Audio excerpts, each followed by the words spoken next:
Subscribe करें हमारा YouTube channel, bell icon को क्लिक करना ना भूलें, जिससे आगे आने वाले सभी YouTube अपडेट्स, वीडियोस, नोटिफिकेशंस आपको मिलते रहें। Good morning everyone, welcome to current affairs education. Current affairs education में आज हम डिस्कस करेंगे 24 अक्टूबर के उन तमाम महत्वपूर्ण करंट अफेयर्स की जो एग्जाम पॉइंट ऑफ व्यू से इंपॉर्टेंट है और परीक्षा में पूछे जाने की पूरी संभावना है। शुरुआत करते हैं अंतिम सेशन के अभ्यास प्रश्न के साथ। बने रहिए मेरे साथ वीडियो के एंड तक, काफी कुछ आपको सीखने को मिलने वाला है। अंतिम सेशन में हमने आपसे पूछा था थल सेना प्रमुख नवंबर 2020 में किस देश की यात्रा पर जाएंगे। इसका सही उत्तर है नेपाल की यात्रा पर जाएंगे। आगे बढ़ते हैं। उससे पहले मैं आपको बता दूं, काफी समय से हमने कुछ समय के लिए इसको स्थगित कर रखा था, करंट विंडो कार्यक्रम को, जिसमें हम डेली करंट अफेयर्स की चर्चा करते हैं। इसको हम फिर से अब कंटिन्यू करेंगे और पीछे जो भी प्रश्न छूटे हैं, जो महत्वपूर्ण प्रश्न छूटे हैं, उनको मैं आगे आने वाले सेशंस में शामिल कर लूंगा और ये एक नए अंदाज में आपके सामने लेके आया हूं। पहले हम डिस्कस करेंगे डिस्क्रिप्टिव करंट अफेयर्स, उसके बाद में हम डिस्कस करेंगे वन लाइनर करंट अफेयर्स, यानी सारे के सारे करंट अफेयर्स हम कवर करेंगे। अब जो भी सेशन होंगे उनमें पूरी तरह से करंट अफेयर्स कवर किए जाएंगे, एक भी प्रश्न नहीं छूटेगा।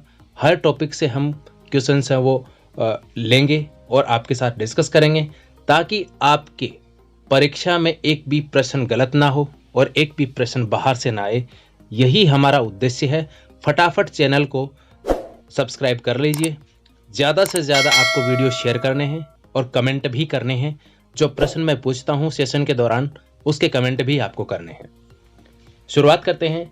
अंतर्राष्ट्रीय श्रम संगठन, देखिए क्यों चर्चा में है, ILO, इसको शॉर्ट में बोला जाता है ILO के शासी निकाय की अध्यक्षता ग्रहण की है भारत ने।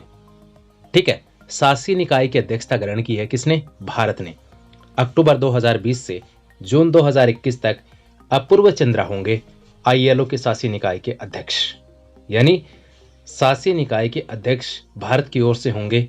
अक्टूबर 2020 से लेकर जून 2020 तक जिनका कार्यकाल होगा, नाम है अपूर्व चंद्रा, याद रखेंगे। शासी निकाय ILO का शीर्ष कार्यकारी निकाय है। ठीक है, यह चीज आपको ध्यान में रखनी है। उसके बाद में देखिए थोड़ा सा हम देखते हैं यहाँ पर ILO के बारे में। अंतर्राष्ट्रीय श्रम संगठन है जो संगठित और असंगठित मजदूरों के हितों के लिए कार्य करता है। इसकी स्थापना 1919 में हुई थी और यूएन की एजेंसी है। किसकी है? यूएन की। और यूएन की सबसे पुरानी एजेंसियों में से एक है आपकी ILO। ठीक है, इसके अध्यक्ष हैं गाय रेडर। अभी कौन है? गाय रेडर। इसमें सदस्य देश, कितने सदस्य शामिल हैं? 187 इसके सदस्य हैं। हेड ऑफिस है इसके जिनेवा, स्विट्जरलैंड में। ठीक है, आगे बढ़ते हैं। INS कावरती, ये क्या है? एंटी सबमरीन वारफेयर शिप है। काफी इंपॉर्टेंट है, काफी चर्चा में है और सैन्य दृष्टि से भी महत्वपूर्ण है। देखिए पनडुब्बी रोधी युद्धपोत नौसेना में शामिल हुआ है, जिसका नाम है INS कावरती। गार्डन रीच शिप बिल्डर्स एंड इंजीनियर्स लिमिटेड द्वारा निर्मित है, यानी इसका निर्माण किसने किया है? याद रखेंगे। और ये garden Reach Ship Builders and engineering limited है, ये कोलकाता में स्थित है। कहाँ स्थित है? कोलकाता में स्थित है। देखिए यहाँ पर दो चीजें हैं। एक तो इसको डिजाइन किया गया है, INS कावरती को डिजाइन किसने किया है और इसका प्रोडक्शन किसने किया, निर्माण किसने किया, दोनों अलग अलग चीजें हैं। तो इसका निर्माण किया है गार्डन रीच शिप बिल्डर्स ने और इसको डिजाइन किया है भारतीय नौसेना ने। स्वयं भारतीय नौसेना ने इसको डिजाइन किया है। तो ये पूरी तरह से स्वदेशी है। ठीक है, आत्मनिर्भर भारत के तहत ये काफी महत्वपूर्ण कदम है जो कि इस अभियान को आगे लेकर जाएगा।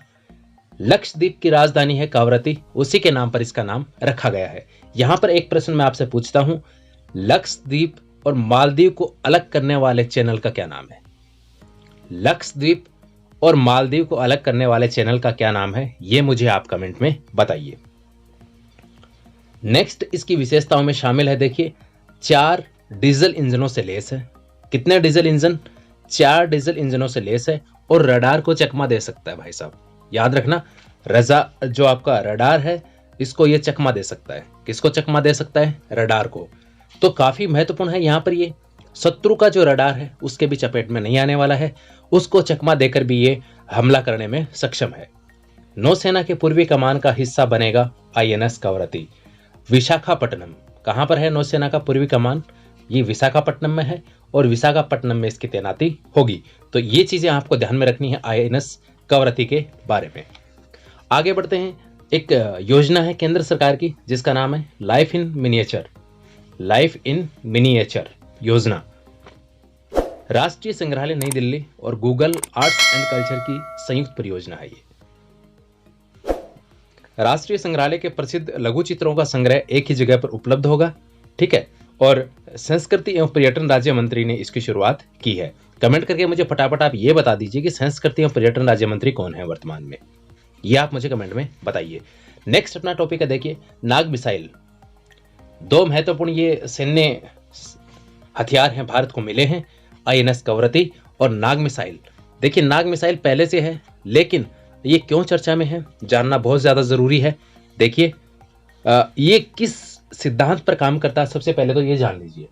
फायर एंड फॉरगेट, यानी एक बार इसको दागो और भूल जाओ। हिंदी में कहते हैं दागो और भूल जाओ। फायर एंड फॉरगेट के सिद्धांत पे ये कार्य करती है। तीसरी पीढ़ी की है ये। किसकी है? तीसरी पीढ़ी की टैंक रोधी निर्देशित मिसाइल, यानी कि ATGM, anti tank guided missile. ATGM की फुल फॉर्म याद रखना, पूछ सकता है।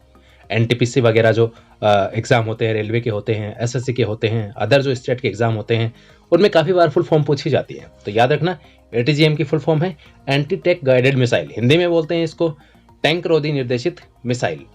तो तीसरी पीढ़ी की टैंक रोधी निर्देशित मिसाइल नाग का अंतिम परीक्षण किया गया है।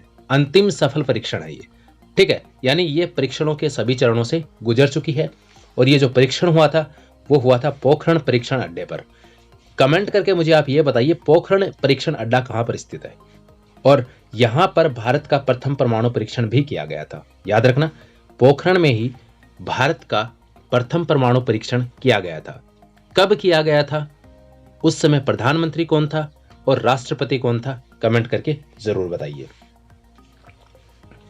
अब देखिए किसी भी मिसाइल को दागने के लिए लॉन्चर की आवश्यकता होती है, उसको कैरी करने के लिए कैरियर की आवश्यकता होती है। तो उसी के लिए यहां पर नामिका को डिजाइन किया गया है। नामिका NAMICA, नामिका वाहक द्वारा दागी गई मिसाइल। तो इसका कैरियर है कैरियर व्हीकल। याद रखना नामिका, इसके ऊपर इसको ले जाया जाता है और इसी के द्वारा इसको दागा जाता है। DRDO द्वारा निर्मित दिन रात कार्य करने में सक्षम है ये मिसाइल। इसका निर्माण किया है DRDO ने। किसने किया है? DRDO ने इसका निर्माण किया है और ये दिन रात कार्य करने में सक्षम है। कहने का मतलब ये है कि ये दिन में भी कार्य कर सकती है और रात में भी कार्य कर सकती है। किसी प्रकार से ये थकने वाली नहीं है। और दूसरी चीज ये नहीं है कि अगर रात हो गई है तो ये कार्य नहीं करेगी, ठीक है। अब अगर दुश्मन रात में भी हमला करता है तो ये रात में भी उसका मुंह तोड़ जवाब देने में सक्षम है। उसके बाद देखिए भारत डायनामिक्स लिमिटेड द्वारा किया जाएगा उत्पादन। किसका? नाग मिसाइल का। दो चीजें यहां पर दोनों ही महत्वपूर्ण देखना। भारत डायनामिक्स लिमिटेड द्वारा नाग मिसाइल का प्रोडक्शन किया जाएगा, लेकिन जो नामिका है इसका प्रोडक्शन कौन करेगी? अयुद्धि निर्माणी मेढक द्वारा इसका निर्माण किया जाएगा। अयुद्धि निर्माणी मेढक ये करेगी नामिका का उत्पादन। तो ये नाग मिसाइल से जुड़े हुए फैक्ट्स और इससे संबंधित जानकारी याद रखेंगे। नेक्स्ट अब वन लाइनर पे आते हैं। काफी सारे पॉइंट्स हैं, याद रखना, वेरी वेरी इंपॉर्टेंट। NTPC को ताप विद्युत संयंत्रों से अनुसंधान एवं निरीक्षण के लिए ड्रोन के इस्तेमाल को मंजूरी मिल गई है। NTPC है ये एक बहुत बड़ी नवरत्न कंपनी है भारत की जो ताप विद्युत के क्षेत्र में कार्य करती है। तो इसको जो ताप बिजली संयंत्र हैं इसके वहां पर अनुसंधान एवं निरीक्षण के लिए ड्रोन के इस्तेमाल की मंजूरी दे दी गई है। उसके बाद देखिए जम्मू कश्मीर में लागू होगा पंचायती राज अधिनियम 1989। त्रिस्तरीय पंचायत प्रणाली है वो ये लागू होगी। यहाँ पर त्रिस्तरीय प्रणाली लागू होगी पंचायती राज की। पंचायती राज अधिनियम याद रखेंगे 1989। कमेंट करके फटाफट मुझे ये बता दीजिए कि पंचायती राज अधिनियम लागू करने वाला भारत का पहला राज्य कौन सा है और पंचायती राज दिवस कब मनाया जाता है। ये दोनों ही चीजें आप मुझे कमेंट करके बताइए। नेक्स्ट आगे बात करेंगे। देखिए अगला पॉइंट है संबत सुबैया तमिलनाडु के पहले व्यक्ति हैं जिनको लंदन के प्रतिष्ठित फोटोग्राफर ऑफ द ईयर का खिताब मिला है। तो यहाँ पर यह भी बहुत महत्वपूर्ण है, याद रखेंगे, अवार्ड से रिलेटेड है। नेक्स्ट हम बात करेंगे। देखिए खराब मानवाधिकार रिकॉर्ड के बावजूद पाकिस्तान को 5वीं बार UNHRC का सदस्य बना लिया गया है। तो ये बहुत ज्यादा महत्वपूर्ण है, डेफिनेटली एग्जाम में छपने वाला प्रश्न है, याद रखेंगे। नेक्स्ट है, हाईटेक क्लासरूम वाला भारत का पहला राज्य है केरल। ठीक है, यानी इसने अपनी जो क्लासरूम है उनको हाईटेक बना लिया है, टेक्नोलॉजी वहां पर इस्तेमाल कर रहे हैं। पंजाब ने महिलाओं को सरकारी नौकरियों में 33% महिला आरक्षण को मंजूरी दे दी है। तो ये पंजाब से संबंधित है, याद रखेंगे कि ऐसे क्वेश्चन पूछ सकता है कि हाल ही में किस राज्य ने महिला आरक्षण में 33% है वो मंजूरी दी है इसके लिए, तो वो है पंजाब। नेक्स्ट है, केंद्र ने किसान रेल के माध्यम से अधिसूचित फलों एवं सब्जियों पर 50% सब्सिडी देने की शुरुआत की है। यानी किसान रेल के माध्यम से अगर किसान अधिसूचित फलों और सब्जियों को एक जगह से दूसरी जगह पर कैरी करते हैं तो उसके लिए 50% अनुदान है वो दिया जाएगा, ये आपको याद रखना है। अगला पॉइंट है, अंतरराष्ट्रीय हिम तेंदुआ दिवस 23 अक्टूबर को मनाया जाता है। विश्व में 4000 से 7500 हिम तेंदुए ही बचे हैं। ठीक है, तो ये चीजें आपको ध्यान में रखनी है। ये वन लाइनर में आ गई। आगे जो भी अपने सेशन होंगे वो इसी फॉर्मेट में होंगे। पहले हम डिस्क्रिप्टिव करंट अफेयर्स की यहाँ पर चर्चा करेंगे, उसके बाद में वन लाइनर है वो चर्चा करेंगे, और अंत में हम आपके लिए अभ्यास प्रश्न भी रखते हैं जिसका जवाब आप कमेंट बॉक्स में दीजिए ताकि आपके तैयारी का अंदाजा भी लगे। आज के लिए अभ्यास प्रश्न है आपके लिए, भारत में पहली बार हींग का पौधा निम्न में से कहां पर लगाया गया? वायनाड केरल, उदयपुर राजस्थान, लुधियाना पंजाब, लाहौल स्पीति हिमाचल प्रदेश। इसका सही उत्तर लिखिए आप कमेंट बॉक्स में। इसका सही उत्तर हम आपको अगले सेशन के साथ में देंगे। मिलते हैं अगले एपिसोड में, तब तक के लिए नमस्कार, गुड नाइट।